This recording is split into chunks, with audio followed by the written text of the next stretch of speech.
ये कहानी है एक छोटे से गांव की जिसका नाम है रामनगर। रामनगर में मॉनसून दस्तक दे चुका था। गांव में आज सुबह से ही बारिश हो रही थी। बारिश के चलते रामनगर के खेतों में पानी भरा है। गांव के किसान चिंता में डूबे हैं। अरे भाइयों, अब हम क्या करेंगे? अब तो हमारे पास कुछ नहीं बचा। इस बारिश ने हमें बहुत बुरी तरीके से फंसा दिया है। हमें कुछ करना होगा, वरना हम भूखे ही मर जाएंगे। मुझे लगता है कि हमें जाके ज़मींदार से मदद मांगनी चाहिए। शायद वो हमारी मदद करेंगे। वैसे तो ज़मींदार जी बहुत अच्छे हैं, हमें मना नहीं करेंगे। तुम सही बोल रहे हो। हम सब साथ मिलकर बात करेंगे और ज़मींदार हमारी बात ज़रूर मानेंगे। उस बारिश के बीच हरगोवन अपनी पत्नी कोकिला के साथ अपने गांव रामनगर लौट रहा था।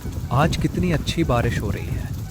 हमारे गांव में इस बारिश से गांव के खेत हरे भरे हो जाएंगे। खेत तो हरे भरे हो जाएंगे, लेकिन घरों की छतों से तो पानी टपकना शुरू हो जाएगा। अरे बारिश में इतना तो चलता है, कुछ दिन की ही तो बात है। बारिश हमेशा थोड़े ही ना होती है। ऐसे ही बातें करते हुए दोनों अपने घर में आ जाते हैं। घर की हवा में गीली मिट्टी की खुशबू भरी थी और बारिश की बूंदें कच्ची छत पर ताल बजा रही थी। कुछ ही दिनों में मौसम कितना बदल गया है। बारिश का मौसम शुरू हो गया। मुझे मेरे बचपन की याद आ गई। जब बारिश आती तब हम सारे दोस्त बहुत खेलते। आजकल के बच्चे बारिश आती है तो घर में घुस जाते हैं। हाँ, आपने सही कहा। हम इतने दिन बाद जो अपने गांव लौट है, मौसम तो बदलेगा ही, लेकिन कुछ भी कहो, अपने गांव की तो बात ही कुछ और है। लेकिन हमारे पास सिर्फ 1-2 दिन का ही राशन का सामान है।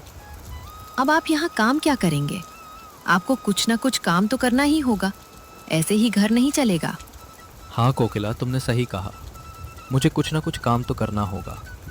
ऐसी बरसात में तो खेती करना भी संभव नहीं है। मुझे कुछ और काम करना होगा।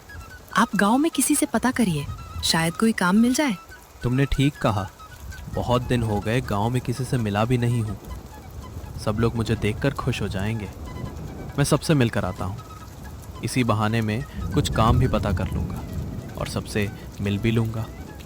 ये कहकर हरगोवान बारिश में ही गांव में सबसे मिलने के लिए निकल जाता है। गांव के लोग सोमा चाचा, विशाल भाई, जीतू और विपुल की दुकान में बैठे बारिश का आनंद ले रहे थे। तभी वहां हरगोवन आ पहुंचता है। अरे सोमा चाचा, विशाल भाई, जीतू, विपुल, तुम सब एक साथ कितने दिन बाद मिले हो? अरे हरगोवन, तू कितने दिन बाद दिखा है? कैसा है? गांव कब वापस आया? मैं तो आज ही आया हूँ। तुम सब बताओ, आज सब लोग एक साथ यहाँ कैसे? हम तो यहाँ बारिश में चाय पीने के लिए आए थे। अब तू भी आ गया। अब बातें करने में मज़ा आएगा। और सुना, क्या हाल है? और तो सब ठीक है। मैं अभी घर आया था तो सोचा गांव में सबसे मिलकर आऊं, तो मैं इधर चला आया। वैसे मुझे काम की तलाश है। इतने समय से गांव में नहीं था तो खेत भी खाली पड़ा है और ऐसी बारिश में तो फसल भी नहीं लगा सकता। अब तो कुछ काम ही करना होगा। काम के लिए तो तुम्हें सरपंच जी से बात करनी चाहिए। वो शायद तुम्हें काम दे सकते हैं, वरना ऐसी बारिश में तो सबका काम ठप पड़ा है। मैं कल सुबह सरपंच जी से बात करता हूँ। और सुनाओ, तुम्हारे खेतों में फसल कैसी हो रही है? अरे हरगोवन, अभी तक तो सारी फसल अच्छी है, लेकिन शायद ज़्यादा दिन अच्छी नहीं रहेंगी। क्यों विशाल भाई, ऐसा क्यों बोल रहे हो? कल मुखिया जी बता रहे थे कि उन्होंने शहर के मौसम वैज्ञानिक से हमारे गांव का मौसम पता करा था। उन्होंने कहा है इस बार हमारे गांव में बहुत ज़्यादा तूफानी बारिश होगी। अरे विशाल भाई, बारिश लो हर साल ऐसे ही होती है, कभी कम कभी ज़्यादा। इसमें इतनी चिंता की क्या बात है? मैं बताता हूँ हरगोवन भाई, असल में चिंता बारिश की नहीं बल्कि रामनगर गांव के बांध की है। असल में रामनगर गांव के बांध में दरारें पड़ गई हैं। पिछले साल भी थोड़ी थी, लेकिन इस बार वो काफी बड़ी हो गई है। हाँ, तो बांध ठीक कराने का काम तो सरपंच जी का है। तुम लोगों को उनसे बात करनी चाहिए। वही तो गड़बड़ है हरगोवन भाई। क्यों, क्या गड़बड़ है? हम रामनगर गांव के कुछ लोग कल उनके पास गए थे, लेकिन अरे तुम सब लोग आज सुबह सुबह यहाँ कैसे? कोई काम है क्या? असल में सरपंच जी, वो गांव के बांध में दरारें आ गई है ना।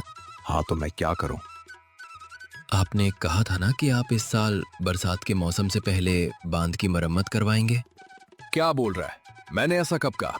याद कीजिए सरपंच जी, आपने कुछ महीनों पहले ही कहा था कि आप बांध की मरम्मत करवाएंगे। अरे बांध की मरम्मत करवाने में कितना पैसा लगता है पता भी है? बरसात के मौसम में मेरा सारा काम रुका पड़ा है। तुम्हें क्या मेरे पास पैसों का पेड़ नजर आता है? मैं बांध की मरम्मत नहीं करवा सकता। हरगोवन भाई, अब समझे सब क्यों चिंता में है। सरपंच जी ने वादा करके कैसे मना कर दिया। अब क्या होगा? अब तो सब ऊपर वाले के हाथ में है। अरे तुम लोग चिंता मत करो, ऊपर वाला सब ठीक करेगा। ऐसे ही बातें करते करते समय बीत जाता है। अच्छा भाइयों, अब मैं चलता हूँ, कल फिर मिलेंगे। अब बहुत देर हो गई है, अब मैं घर जाता हूँ। ऐसा कहकर हरगोवन वहां से अपने घर जाने के लिए निकल जाता है। अपने घर जाकर सारी बात अपनी पत्नी कोकिला को बताता है। अरे कोकिला, हमारे गांव के मुखिया जी ने इस बार शहर के मौसम वैज्ञानिक से पता करा है कि इस बार हमारे गांव में बहुत ज़्यादा तूफानी बारिश होगी। और विशाल बता रहा था कि रामनगर गांव के बांध में दरारें आ गई है। अरे तो बांध की देखरेख का काम तो सरपंच जी का है। लोगों ने उनसे कहकर बांध ठीक क्यों नहीं कराया? सब लोग बांध की मरम्मत की बात करने के लिए सरपंच जी के पास गए थे, लेकिन सरपंच जी मरम्मत करवाने को साफ इनकार कर दिया। सभी गांव वाले इस बात को लेकर बहुत चिंता में हैं। अगर ये बारिशत नहीं रुकी तो हो सकता है इस बार हमारे गांव में बाढ़ आ जाए। अगर ऐसा हुआ तो सबके घर और खेत बर्बाद हो जाएंगे। हरगोवन और कोकिला सो जाते हैं। पूरी रात बारिश ऐसे ही लगातार होती रहती है। अगली सुबह उठकर हरगोवन देखता है कि बारिश अभी भी नहीं रुकी है। लगता है मुखिया जी की बात सच है, बारिश नहीं रुकेगी। अरे कोकिला, बारिश अभी तक हो रही है, लगता नहीं कि अब ये रुकेगी। चलो अब मैं बाहर जाकर बाकी सबसे मिलता हूँ, शायद गांव के भले के लिए कुछ उपाय पता चले। और वहीं से मैं काम के लिए सरपंच जी से मिलने के लिए निकल जाऊंगा। आपको जाना है तो जाइए, लेकिन मेरी बात सुनो। हमारे घर में आग जलाने के लिए एक भी लकड़ी नहीं। कुछ करके लकड़ी का जुगाड़ करना होगा, वरना हम खाना कैसे बनाएंगे। ऐसा करो, पहले आप जंगल से कुछ लकड़ियाँ ले आइए, फिर आप गांव में सबसे मिलने जाइए। तब तक मैं घर के काम कर देती हूँ। अरे कोकिला, तुम पागल हो गई हो क्या? तुम्हें दिख नहीं रहा कि कितनी तेज़ बारिश चालू है? भला इतनी तेज़ बारिश में लकड़ियाँ लेने कैसे जा सकता हूँ? हाँ, लेकिन पहले गांव में सबसे मिल लेता हूँ। थोड़ी देर बाद बारिश रुक जाएगी, तब जंगल में जाके बहुत सारी लकड़ियाँ लेके आऊँगा। अभी मैं गांव में जाके आता हूँ। आपकी मर्जी, मैंने तो आपको बता दिया। मैं चली जाती, लेकिन जंगल में मुझे चुड़ैल से डर लगता है और मेरे साथ आने वाला कोई नहीं है। मुझे कल अपनी पड़ोसन कह रही थी, हमारे गांव बाहर जंगल है, उसमें रात को अजीब अजीब आवाज़ें आती है, वहाँ पर एक आत्मा भटकती है, इसीलिए मुझे तो डर लगने लगा है। अरे तुम भी कोकिला, इसमें डरने की क्या बात है? वो चुड़ैल हमारे घर में थोड़ी आएगी और तुम्हें कहीं जाने की ज़रूरत नहीं है। मैं हूं ना, मैं थोड़ी देर बाद जाता हूं। मैं अभी गांव में चलता हूं, मुझे देर हो रही है। हाँ, आप जाइए, और हाँ, संभल कर जाना। और हाँ, गांव वाले क्या निर्णय लेते हैं, हम भी गांव के साथ ही रहेंगे। और आपको कोई काम हो तो जंगल में मत जाइएगा, ठीक है? आज सुबह से ही सभी लोग विपुल की दुकान में इकट्ठा हो गए थे। तभी हरगोवन वहां पहुंचता है। अरे भाइयों, कैसा हाल है? सब ठीक तो है ना? बारिश तो रुकने का नाम ही नहीं ले रही है। अब हम क्या करेंगे? मेरे घर में तो राशन भी नहीं है और नहीं कोई काम। अब तो भूखे मरने की नौबत आ गई है। हाँ हरगोवन भाई, सब ठीक है। सब बारिश को लेकर बहुत चिंता में आ गए हैं। लगता नहीं है कि ये बारिश रुकेगी। और हाँ, केवल आपके पास ही नहीं परंतु हमारे पास भी राशन खत्म हो गया है। मुझे लगता है कि पूरा गांव खतरे में। कुछ करना होगा। हाँ, वैसे किसी ने बांध के बारे में कुछ पता करा? बांध की दरारें बड़ी तो नहीं हैं। अगर बांध टूटा तो पूरा गांव पानी के साथ बह जाएगा। हमें सरपंच जी उम्मीद थी, लेकिन सरपंच जी ने तो साफ साफ मना कर दिया। अब हमें गांव में बाढ़ ना आए, इसके लिए कुछ करना होगा। आज सुबह ही 2 लोग बांध की हालत देखने गए थे। अभी तक तो सब ठीक है, लेकिन आगे कब तक ठीक रहेगा कुछ पता नहीं। अभी तक बांध ठीक है, फिर भी सड़कों और खेतों में पानी भर रहा है। अगर बांध टूट गया तो क्या होगा? अब जो होगा देखा जाएगा। अच्छा, अब मैं चलता हूँ। मुझे सरपंच जी के पास काम के बारे में पता करने जाना है। अगर कोई काम मिल गया तो अच्छा रहेगा, वरना ये बारिश तो हमें कहीं का नहीं छोड़ेगी। और मुझे जंगल में भी लकड़ियाँ लेने जाना है। बारिश बंद हो जाएगा तब। मेरे घर में आग जलाने के लिए लकड़ियाँ नहीं है। सरपंच जी से मिलने के बाद सीधा जंगल में चला जाऊंगा। अरे हरगोवन भैया, मेरी भी पत्नी भी बोल रही थी कि हमारे घर में आग जलाने के लिए लकड़ियाँ नहीं है। एक काम करो, आप सरपंच जी से मिलने के बाद मुझे भी अपने साथ लेके जाना। मैं भी थोड़ी लकड़ियाँ ले लूँगा। अरे आओ भाई हरगोवन, कितने दिनों बाद देखा है तुम्हें। गांव वापस कब आए? जी सरपंच जी, बस कल ही आया था। और सुनाओ हरगोवन, यहाँ कैसे आना हुआ? जी, मुझे काम की तलाश थी। जब मैं कल गांव के लोगों से मिला था तो उन्होंने बताया कि ऐसी बारिश में तो सिर्फ आपके ही पास काम मिल सकता है, तो मैं यहाँ चला आया। अच्छा, तो तुम काम के लिए यहाँ आए हो। देखो हरगोवन भाई, बारिश का असर जैसे और लोगों के काम पर पड़ा है, ऐसे ही मेरे काम पर भी पड़ा है। ऐसी बारिश में सारा काम रुका हुआ है। मैं तुम्हें काम पर नहीं रख सकता। अरे सरपंच जी, ऐसा मत कहिए। आपका तो इतना बड़ा कारोबार है, आपके पास कोई ना कोई काम तो होगा ही। मैं कितनी उम्मीद से आपके पास आया हूँ और आप मुझे मना कर रहे हो।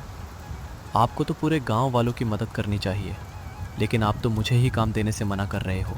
अरे हरगोवन, शहर में रहकर तेरी जुबान बहुत चलने लगी है। ज्यादा बोलेगा तो मैं तुझे धक्के मर के यहां निकल दूंगा। अगर मैंने कह दिया कि काम नहीं है तो मेरे से बहस करने से मैं तुझे काम दे दूंगा। चल निकल, मेरे पास तुझे देने लायक कोई काम नहीं है। सरपंच जी ने हरगोवन को कोई काम नहीं दिया था। वो निराश होकर घर की तरफ जा रहा था। तभी रास्ते में विशाल बैठा होता है। अरे हरगोवन भैया, क्या हुआ? काम मिला कि नहीं? सरपंच जी ने क्या कहा? अब हमें जंगल में भी जाना है क्योंकि बारिश भी रुक गई है, तो जल्द से लकड़ियां लेके आ जाते हैं। अरे विशाल, तुम्हें क्या बताऊं, मुझे सरपंच जी से ये उम्मीद नहीं थी। गांव का सरपंच ऐसा नहीं होना चाहिए। गांव का सरपंच ऐसा होना चाहिए कि जब गांव के लोगों को मुश्किल ही आए तो निडर होकर खड़ा रहना चाहिए, ना कि पीछे हटना। मैं सरपंच जी से काम मांगा तो सरपंच जी मुझे खरी खोटी बहुत कुछ कह दिया। मैंने तो सरपंच जी से केवल काम ही मांगा था। मुझे तो कुछ गड़बड़ लग रही है। अरे भैया, कैसा गड़बड़? मुझे तो कुछ समझ नहीं आ रहा। कुछ समझ आए ऐसा कहो। विशाल, बाद में सब समझ आ जाएगा। अब हम दोनों जंगल जाके लकड़ियां लेके आते हैं, वरना फिर से बारिश शुरू हो जाएगी। जल्द से चलते हैं। बिना कोई देरी किए वो दोनों जंगल में पहुंच जाते हैं, लेकिन उन दोनों को पता नहीं था कि उनके साथ आज क्या होने वाले हैं। हरगोवन और विशाल दोनों लकड़ियां काटने लगते हैं, लेकिन दोनों अनजान थे। दोनों को पता नहीं था कि उनके साथ क्या होने वाला है। दोनों लकड़ियां लेके गांव की ओर चलते हैं। तभी एक पेड़ के नीचे एक औरत बैठी होती है। तुम्हारी हिम्मत कैसे हुई इस जंगल से लकड़ियां ले जाने की? मेरे रहते तुम इस जंगल से कुछ नहीं ले जा सकते। अरे तुम कौन हो और हमें लकड़ियां ले जाने से क्यों रोक रहे हो? हमने किसी का कुछ नहीं बिगाड़ा है। अरे मुझे पता है कि तुम लोगों ने मेरा कुछ नहीं बिगाड़ा, लेकिन रामनगर के सरपंच ने मेरा बहुत कुछ बिगाड़ा है। मेरा घर बांध के पास था, मेरा आगे पीछे कोई नहीं था। मैंने सरपंच से कहा कि मुझे कहीं और घर बन जाए, इतनी जमीन कहीं और जगह पर दे दो, लेकिन सरपंच ने मेरी बात नहीं सुनी। और उस साल बहुत बारिश के चलते बांध से ऊपर से पानी का बहाव आया और मैं और मेरा घर पानी में बह गए। और तब से मेरी आत्मा यही भटकती है। तब से मैं गांव वालों को परेशान करती हूँ।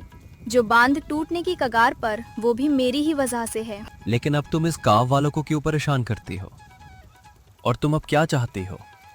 तुम मुझे कहो तो मैं पूरे गांव में बताता हूँ। तुम्हें जो भी चाहिए वो मिल जाए। मुझे कुछ नहीं चाहिए। मुझे सरपंच को सबक सिखाना और सरपंच से माफी मांगेगा तो मेरी आत्मा को शांति मिल जाए, वरना पूरा गांव, जैसे मैं पानी के बह गए वैसे ही पूरा गांव बह जाएगा और बारिश इतनी तेज होगी कि तुम्हें खाने के फाफे पड़ जाएगा।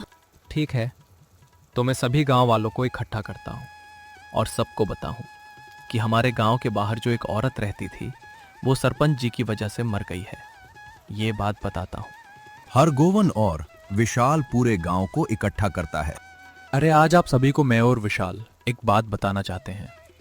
हमारे गांव के बांध के पास एक औरत रहती थी। वो औरत सरपंच जी की लापरवाही की वजह से मर गई थी और आज उस औरत की आत्मा जंगल में भटकती है। और उस आत्मा ने मुझे और विशाल को रोका और बताया है कि आज जो भी संकट गांव में है वो सब मेरी वजह से है। अगर सरपंच जी माफी मांग ले तो गांव पहले जैसा हो जाएगा। अरे हाँ हरगोवन, तुम सही बोल रहे हो। बहुत साल पहले बांध के पास एक घर था। उसमें रहने वाली औरत का नाम सविता। वो सरपंच से मदद मांगने के लिए गई थी, लेकिन सरपंच ने मजाक किया था और सविता को वहाँ से भगा दिया। फिर 2 दिन बाद पता चला कि पानी का प्रवाह तेज हो गया और सविता का घर और वो पानी के साथ बह जाते हैं। और तब से गांव पर कुछ न कुछ संकट आता रहता है, लेकिन सरपंच ये बात मानेगा क्या? अरे दादाजी क्यों नहीं मानेगा? मुझे पता है कि जब चुड़ैल अचानक पेड़ के नीचे देखा तो मेरे तो होश उड़ गए थे। और हाँ, मैं तो पूरी तरीके से डर गया था। अब कुछ भी हो जाए लेकिन हमें वो चुड़ैल की बात माननी होगी, वरना हम गांव वाले पूरी तरीके से बर्बाद हो जाएंगे। आप दोनों और दादाजी कह रहे हो तो आपकी बात सच्ची होगी, लेकिन हम सरपंच को जंगल में ले जाने का कुछ तरीका सोचना होगा। मेरे पास एक तरीका है। अगर हम सरपंच को खेत बेचना है ऐसा कहकर जंगल के अंदर ले जाते हैं और सरपंच को उस चुड़ैल सविता को सौंप देते हैं, फिर सरपंच को पता चलेगा कि मैंने उस दिन सविता की मदद की होती तो अच्छा रहता। आप मेरी बात सुनो। मैं कल सरपंच के घर जाता हूं और मैं सरपंच से कहूंगा कि मेरे जो खेत जंगल के उस पार है मुझे बेचना है और वो हमारी जाल में फंस जाएगा। तो कल आप सब तैयार रहना। अगली सुबह विपुल सरपंच के घर पे जाता है और बोलता है, सरपंच जी, मैं आपसे जरूरी बात करना चाहता हूं। अरे विपुल, मैं तुम्हें पहले से ही कह देता हूं कि मेरे पास तुम्हें देने लायक कोई काम नहीं। और दूसरी बात, फिर से उस बांध ठीक करवाने को मत कहना। इनमें कोई और काम हो तो बता। अरे सरपंच जी, मैं वो सब कहने नहीं आया, लेकिन मुझे पैसों जरूरत है और मैं अपना खेत तुम्हें बेचना चाहता हूं। मेरे पास इस बारिश में खाने के लिए कुछ नहीं। जमीन की बात सुन के सरपंच बहुत खुश हो जाता है और बोलता है, अरे विपुल, मैं तो तेरी जमीन लेने को तैयार हूं, लेकिन फिर कोई प्रॉब्लम तो नहीं होगी ना? तो बता, तेरा खेत कहां पर है? सरपंच जी, मेरा खेत जंगल के उस पार है। और हाँ, कल आपको खेत देखना है तो हम दोनों देखने जाएंगे, फिर पैसे की बात करेंगे, ठीक है? हाँ भाई, खेत देखे बगैर खेत कैसे खरीद लूं? मुझे सब देखना होगा, फिर खेत की कीमत होगी। कल हम सुबह नहीं, शाम को जाएंगे, ठीक है? जैसी आपकी मर्जी, मैं तो तैयार ही रहूंगा। सरपंच जी, तो कल शाम को हम खेत देखने चलेंगे, ठीक है? ऐसा कहकर विपुल वहां से चला जाता है। विपुल और सरपंच दोनों निकल जाते हैं और वही पेड़ के पास एके रुक जाते हैं और सरपंच बोलता है, अरे भाई, मुझे कहाँ लाया है तू? मुझे उस पेड़ के नीचे जो औरत खड़ी है, वो औरत तो 2 साल पहले ही मर गई है। तू यहाँ कैसे खड़ी है? तू सही बोल रहा है सरपंच। तेरे ही कारण से आज मेरी आत्मा इस जंगल में भटक रही है। आज तुझे मारकर मैं अपना बदला लूंगी। मेरे कितने सपने थे और तूने उन सपनों पर पानी फेर दिया। लेकिन सविता, मैंने तुझे कब मारा जो तुम मुझे दोषी बना रही है? मैंने तो आज तक किसी को नहीं मारा, तो तुझे कैसे मारा था? तुझे? अरे सरपंच, तुझे कैसे पता होगा? किसी की बात तुझे याद रहती है?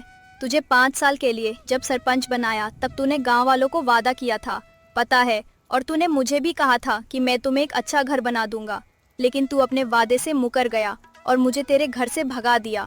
फिर 2 दिन बाद बांध के ऊपर से बहाव आया और मेरे घर सब कुछ बह गया। तूने मेरी मदद की होती तो आज मैं जिंदा होती। सविता, अब मैं चलता हूं। हरगोवन ने जो वादा तुमसे किया था वो वादा अब पूरा हुआ। अब गांव में बांध और बारिश रुक जानी चाहिए, ठीक है? ऐसा कहकर विपुल वहां से निकल जाता है। फिर विपुल गांव पहुंच जाता है और सरपंच का उस सविता ने क्या किया होगा वो किसी को कुछ पता नहीं। ये विपुल गांव वालों को बता रहा है। सभी गांव वालों सुनो, अब जो हरगोवन भाई ने जो काम मुझे दिया था वो काम पूरा हो गया है। अब से बारिश भी रुक जाएगी और बांध का भी कोई खतरा नहीं।